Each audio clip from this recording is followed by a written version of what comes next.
Kayo po ba mga bossing ko ay isa sa mga nape-pressure na sa mga nagaganap sa inyong buhay dahil kayo po ay lapitan ng mga taong inggitera, pakalimera at saka mga chismosa at ganoon din po na sipag-sipag naman po ninyo pero parang sa walat-wala ang inyong kasipagan. Huwag niyo po yung pagtisan, marami po tayong pwedeng gawin.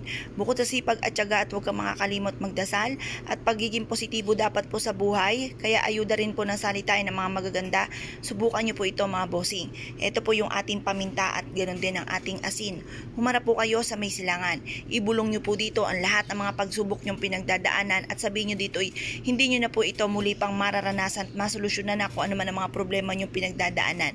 At pagkatapos ito mga bossing, i-wish nyo rin po na sa pamamagitan ng iyong sipag at tiyaga at sa ganito mga pamamaraan at panalangin sa mahal na Panginoon, kayo po ay magtatagumpay sa buhay. Lahat ng mga pangarap nyo matutupad. Mabibili nyo lahat ang mga pangangailangan. At sabihin nyo na po dito kung ano man yung nais mo ninyo. Halimbawa, meron kayong negosyo. Dito sa akin negosyo ay dito na ako yayaman. Nagpaplano kayo na gumawa ng magtayo ng isang negosyo. Sabihin nyo po dito sa aking itatayong negosyo ay dito na ako yayaman.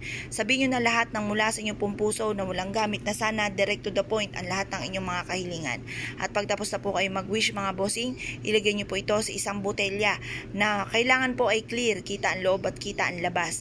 Ito po ay ibibilad nyo hanggang alas 8 po ng umaga. Pagtapos ng alas 8 ng umaga, ilagay ito sa bago pumasok ng inyong tahanan or kung merong kanlong sa may gate po ninyo, doon nyo siya ilalagay, dapat hindi siya mababasa. Or kaya po mga bossing, pwede nyo rin po itong ilagay sa may silangan kung saan ito nasisinaga ng araw para mag-spread po yan mga bossing ko, mawala or mahigop lahat ang kamalasan at makahatak ito ng maraming swerte. Pwede rin ito ninyo ilagay sa ilalim ng inyong higaan at ang dulot po nito ay napakaswerte.